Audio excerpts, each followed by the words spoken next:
शिक्षण वर्ष 2025 की बहुत सारी शुभकामना देता हूँ, बधाइयाँ देता हूँ महाविद्यालय परिवार की ओर से और हमारे कॉलेज चलो अभियान टीम की ओर से। साथ ही साथ आज 10 जनवरी 2025 को विश्व हिंदी दिवस मनाया जा रहा है। तो मैं ये अपील करूँगा कि हम सब हिंदी के प्रचार प्रसार के लिए, हिंदी के उपयोग में जागरूकता के लिए सब लोग कार्य करें। हिंदी के मान सम्मान के लिए, हिंदी के महत्व को जानते हुए उसके लिए कार्य करें। विश्व हिंदी दिवस की आपको बहुत बहुत मैं बधाई देता हूँ, शुभकामनाएं देता हूँ। उस शिक्षा विभाग के अंतर्गत ये जो कॉलेज चलो अभियान चल रहा है, इसके तारतम्य में कॉलेज में जितने भी बच्चे उच्चतर माध्यमिक विद्यालय में हैं, उनका 100% सकल नामांकन अनुपात होना चाहिए। देखा गया है कि कम से कम एडमिशन होता है, बिल्कुल कम से कम होता है। 12वीं के बाद हम देखते हैं कि बस अभी तक का आंकड़ा है कि 20-22% बच्चे ही प्रवेश ले पाते हैं। बाकी बच्चे आर्थिक समस्याओं की वजह से या अन्य विषमताओं की वजह से वो प्रवेश नहीं ले पाते हैं। जबकि शिक्षा जितनी अच्छी होगी, गुणवत्तापूर्ण होगी, उतने ही अच्छे हम देश के विकास की हम कल्पना कर सकते हैं। इसलिए शिक्षा बहुत ज़रूरी है। बहुत से छात्र छात्राएं पढ़ने वाले ऐसे हैं जिनको ये मन में रहता है। होता ये भी है कि बहुत से लोगों को तो जानकारी भी नहीं हो पाती है, इस वजह से वो लोग आगे की पढ़ाई निरंतर नहीं कर पाते हैं। तो इसलिए आपको ये पता हो कि हमारे नज़दीक में हमारे तहसील स्तर पर एक जो महाविद्यालय है, जहाँ 12वीं के बाद आपको पता हो कि शासकीय महाविद्यालय बरघाट में पाठ्यक्रम BA है, BSc है।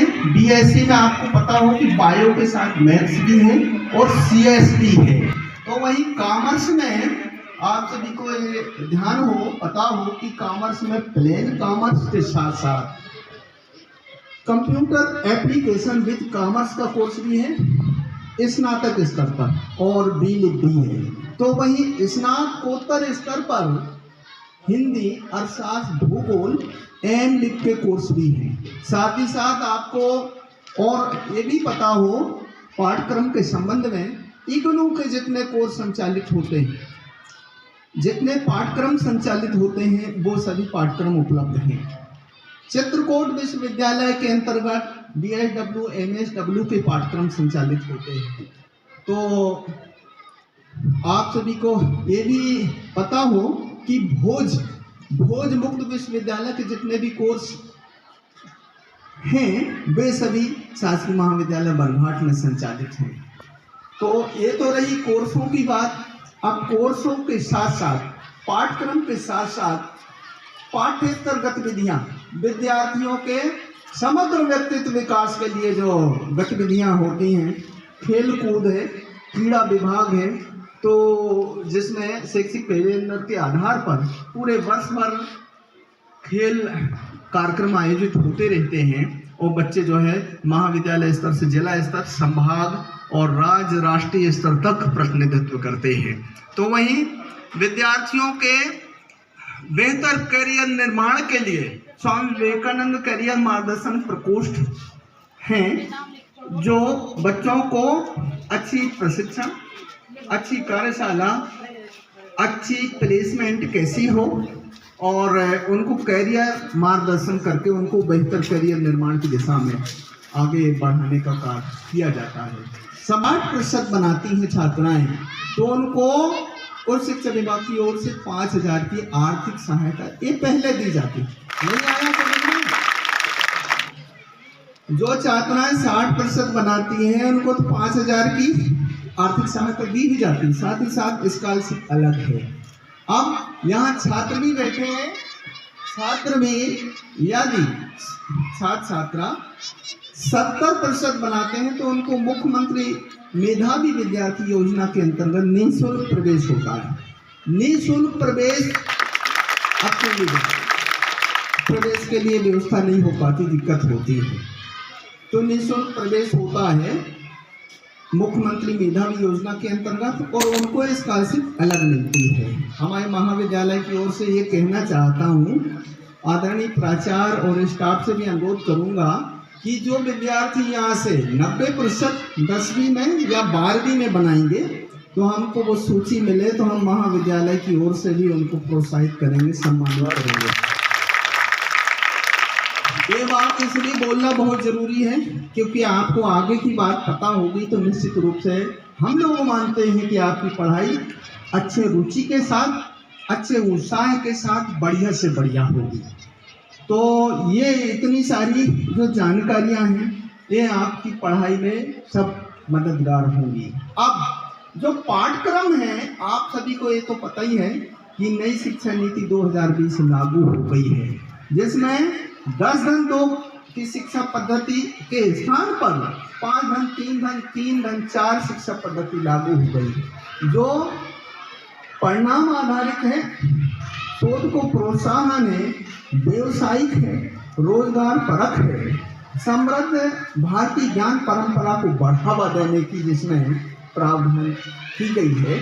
तो ऐसी शिक्षा पद्धति जो कि हमको हमारी भारतीय ज्ञान परंपरा को लेते हुए आगे बढ़ाने की बात करती है, हमको रोजगार से जोड़ने की बात करती है। पाठ्यक्रम में प्रोजेक्ट की, इंटर्नशिप की व्यवस्था की गई है कि बच्चे जो है इतने सक्षम हो जाएं कि शासकीय की सेवा में भी ना जा पाएँ तो वो अपना स्वयं का स्वरोजगार भी स्थापित कर सकें। तो ऐसी ये व्यवस्था की गई है। तो अब जो है स्नातक स्तर का पाठ्यक्रम चॉइस बेस्ड क्रेडिट सिस्टम लागू हो गया है कि बच्चों को 8 के बच्चे हैं तो 8 के 2 विषय रहेंगे, एक मेजर होगा, दूसरा माइनर होगा। एक क्या होगा, पहला विषय मेजर होगा जो आपका सबसे प्रिय विषय होगा, जिससे आप आगे की पढ़ाई, आगे स्नातकोत्तर की पढ़ाई जारी रख सकें। दूसरा माइनर होगा और तीसरा अदर फैकल्टी से हो सकता है, 2 ऑन फैकल्टी से, 1 अदर फैकल्टी से। ये व्यवस्था की गई है। बहुसंख्या विषयक शिक्षा पद्धति लागू हुई है कि आप कोई भी बच्चा जो है किसी एक संकाय से जुड़कर नहीं रह सकेगा, उनको सारे विषय की अच्छी जानकारी प्राप्त हो सके। तो दूसरे विषय से एक ऑप्शनल विषय ले सकते हैं, उसको बोलते हैं ओपन इलेक्टिव। आगे से बच्चों को जानकारी हो जाए, एडमिशन के समय ये विषय हमको चुनना होता है। सबको ये पता हो जाए कि 3 विषय मुख्य होते हैं, मेजर, माइनर, ओपन इलेक्टिव, जिसके चयन में हम ध्यान रखें, यही आपके करियर को आगे निर्धारित करते हैं। और चौथा व्यवसायिक विषय होता है जिसमें जो है बच्चों को चुनना होता है कि उनको जैविक कृषि लेना है, पोषण आहार लेना है, व्यक्तित्व विकास लेना है या और भी जो भी विषय लेना है। हमारे महाविद्यालय में जो प्रोफाइल में अपडेट हैं, ऐसे विषय वहाँ जो प्रोफाइल में शो होते हैं वही विषय लेना होता है। और प्रोजेक्ट इंटर्नशिप जो है किसी एक को 4 में से एक को चुनना होता है। तो ये जो है पाठ्यक्रम का स्वरूप है, इसको ध्यान में रखते हुए और अच्छे विषय का चयन करें और ज़्यादा से ज़्यादा ये जानकारी पूरे क्षेत्र में जाए। तो एक हमारे लिए, हमारे अभियान की मजबूती के लिए, इसके प्रयास के लिए एक बड़ी बात होगी।